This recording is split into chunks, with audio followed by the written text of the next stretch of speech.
Police Stories, The Rookie Years. True Crime Chaos and My Life as a Big City Cop. This is the title of the book of my newest book series that will be released in March of 2026. I thought I would do something a little different and treat you, my loyal listeners and watchers, to a sneak peek of my book that gives you an unfiltered look behind the yellow crime scene tape that few civilians ever get a chance to see. I will read a chapter a week until my book goes live as a bonus episode of the Cops and Writers podcast. Tonight, I will read the intro along with the first chapter of the book. Here it goes. When you're a cop, there are two questions you'll eventually get asked at a party. What's the craziest thing you've seen? Or, have you ever shot someone? It usually takes a drink or two before someone works up the courage, but it's coming. Most of the time, those questions don't come from a bad place. People are curious. They watch too much Blue Bloods, The Rookie, or Chicago PD, and they want a glimpse behind the curtain. And somehow, they always find out you're a cop. When I was a rookie, I used to answer honestly. I'd tell them about my first week on the job, about nearly shooting a homicide suspect who was running straight at me with a butcher knife. I'd tell them about riding in the back of an ambulance with a stabbing victim who was bleeding out, and then standing a few feet away in a trauma room while doctors and nurses fought for over an hour to save his life. I'd watch people's eyes widen as I described the doctors grabbing a scalpel and rib spreader, cracking open the man's chest, and doing open heart massage as a last ditch effort. Over time, I stopped telling that story. Instead, I told a different one about a dead guy in full rigor mortis on all fours with a bottle of soda pop shoved up his ass. That usually got a laugh and a look that said, there's no way that actually happened. But it did. My name is Patrick O'Donnell. I started my law enforcement career with the Milwaukee Police Department in January of 1995. I spent the next 25 years working the streets, midnights, power shift, day shift, mostly in some of the roughest parts of the city, starting my career at the height of the crack wars. I didn't know it at the time, but I was fresh meat in a rotten city. I thought the gunfire, the violence, the chaos, that was all normal. Over those 25 years, I saw and did things no human should have to. I worked homicides, shootings, stabbings, sexual assaults, robberies, suicides, hostage situations, sometimes more than one in a single shift. I worked with incredible cops, real professionals. I also worked for bosses who I would run into a fire with or throw them on the fire. Like most cops who do real time in the trenches, the job took its toll physically, mentally, emotionally. Nobody gets out clean if they actually do the work. After I retired, I wrote fiction. I wrote how-to books for writers. I host this podcast, but something was missing. It was time to scratch an itch. It was time to tell these stories. Not the sanitized versions, not the TV versions, the real ones, the heartbreaking ones, the funny ones, the ones that sound made up but aren't. This podcast series is me reading those stories one chapter at a time as they were lived.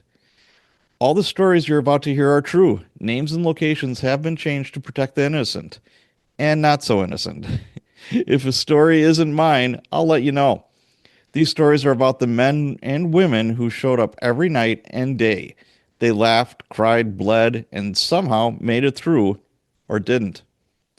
If you're driving, working out, or sitting somewhere quiet, settle in. Grab a beverage, or smoke them if you got them. This is Police Stories, The Rookie Years, and it starts with Chapter 1. Chapter 1, Baptism by Fire. I had no idea what was coming at me, and the split-second decision I would make would shape the rest of my career. I was fresh out of the academy for almost a week. My first 6 weeks of 12 weeks of field training would be on the late shift, working midnight to 8 a.m. at District 5.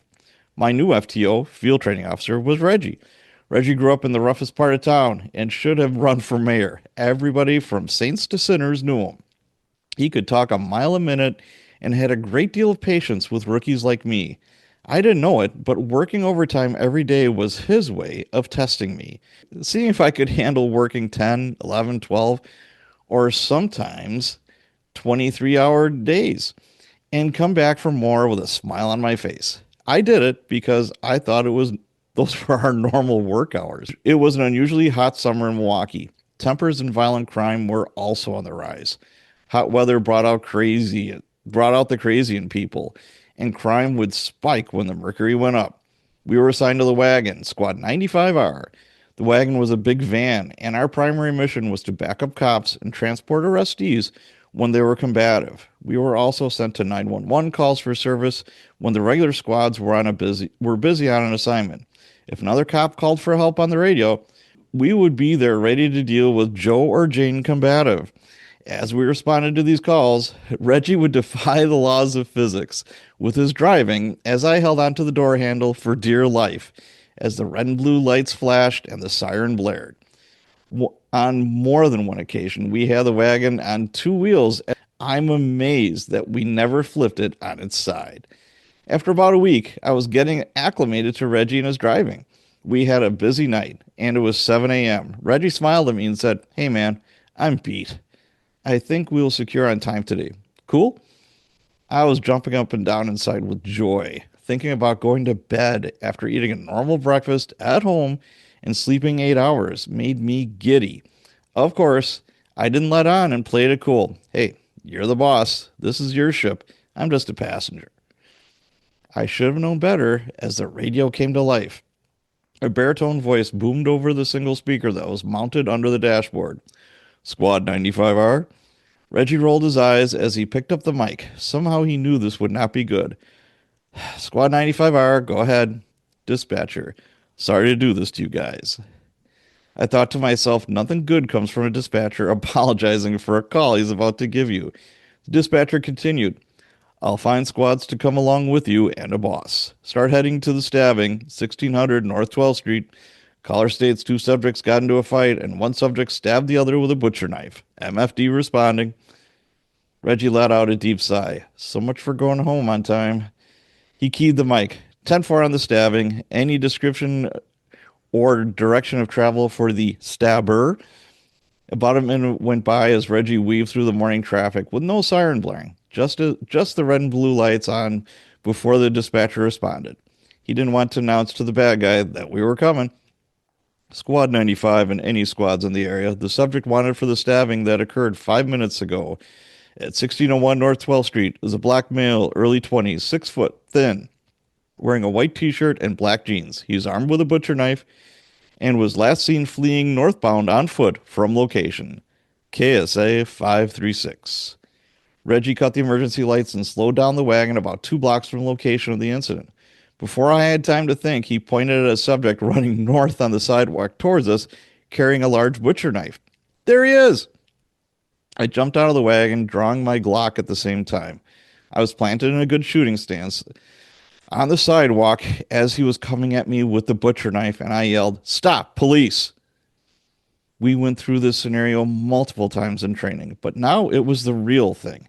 I raised my pistol and transitioned from having my finger off and outside the trigger guard to squeezing the trigger. My front sight was on center mass of the subject with the knife, who was now wearing a blood-stained white t-shirt and black jeans. Time slowed down, and I thought to myself, this is it. I'm going to have to shoot this guy. I gave one more verbal command, and he came dangerously close to me. Drop the knife, fucker, or I will shoot.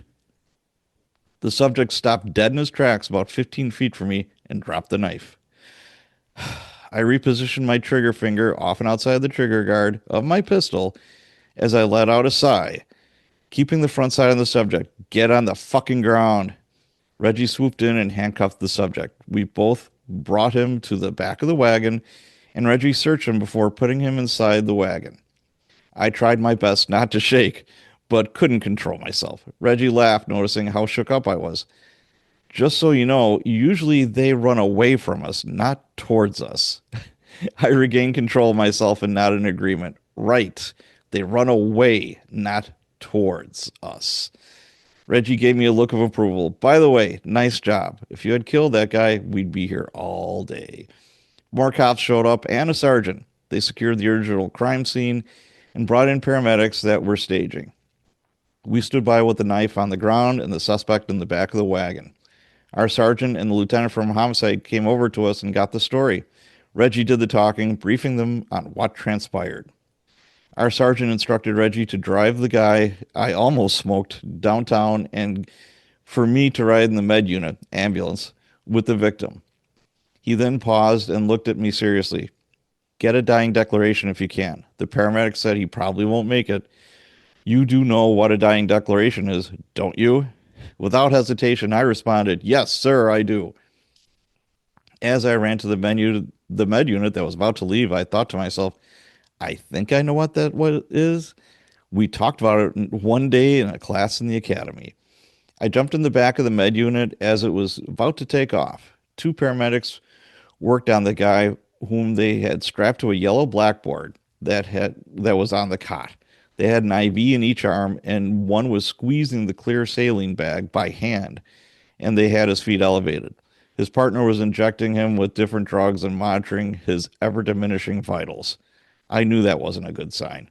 While the paramedics were trying to keep this guy alive, I was saying things like, Sir, you're going to die. Who killed you? They both looked at me and gave me the look of, Dude, we're trying to save this guy. I continued, and the victim could only manage a gurgling noise. I don't think he heard anything from me. We went to Milwaukee's premier level 1 trauma center, Freighter Hospital, in record time. The paramedics had the victim in the trauma room in under a minute to an awaiting team of doctors, nurses, and techs. It was like watching an Indy 500 pit crew work in concert. After about 10 minutes, the tempo slowed, and I identified the head doctor and approached him. Hey, doc, is this guy going to make it? He gave me a sly smile. If this were you or me, we would already be dead. He'll probably outlive both of us. As he said this, all kinds of buzzers beeped, and the heart monitor went to a flat line. He ran over to the patient, injected him with different meds, and the guy with no heartbeat had one again. This happened 3 more times until the last, when the doctor grabbed a scalpel and a rib spreader and opened up the man's chest and started open heart massage. I was only about 10 feet from all this action, not believing what I was seeing. After about an hour of life-saving attempts, the victim succumbed to a stab wound in the armpit. The head doc looked at the clock and declared, time of death, just like in the movies. It was as if the air was sucked out of the room. The mood was somber, and the defeated medical professionals left the area. I got the pertinent information from the nurse who was taking notes and keeping track of all the events and meds. My next step was to call the lieutenant and pass along the news that our victim had expired. He told me to stay with the body until relieved. I stood at the foot of the gurney wondering what kind of life the stranger had and what could make his buddy kill him. That the thought of my coming within a half second of killing someone had left my mind. Reggie, 2 homicide detectives, and an investigator from ME's office responded, and I walked out with Reggie after giving them all the gory details. They let me know the suspect was the victim's brother, and the argument was over the victim eating the last hot dog. As we walked out of the ambulance bay, I noticed a couple of nurses who were on the team that had fought so hard to save the man who was stabbed by his brother. They were both drinking coffee out of white styrofoam cups and smoking cigarettes. One was shaking and tears streamed down her face while the other put her hand on her shoulder comfortably. I made eye contact with the nurse who was crying and gave her a kind smile and nod. She did the same. Reggie and I went to the detective bureau and I filled out some paperwork documenting all the events. We got to the district around 1 or 2 p.m. Reggie and I filled out our overtime cards and I made it home without falling asleep. When I got home, I told my wife about what happened, and I don't think she believed most of it. I could hardly believe what happened, and I was there. I went to bed and attempted to get some sleep. I lay in bed for hours replaying had just what happened to me. I second-guessed my actions and thought of all the what-ifs. This is a ritual that would be replayed for the next 25 years. If you've made it this far, thank you for listening. Everything you heard is true. Names and locations have been changed to protect the innocent and not so innocent, but the events are exactly as they happened. The episode is part 1 on the ongoing series that I'm reading in my upcoming book, Police Stories, The Rookie Years, True Crime, Chaos, and My Life as a Big City Cop. One chapter at a time, here on the Cops and Writers Podcast. If this story stuck with you, do me a favor, subscribe, follow, and share it with someone who appreciates real stories from behind the badge. If you want to support the show, leave a review, drop a comment, or let me know which chapters hit hardest. That feedback helps more than you'll ever know. Next episode, I'll be reading another chapter, another true story from my rookie years on the streets in Milwaukee. Until then, thanks for listening, and of course, let's be careful out there.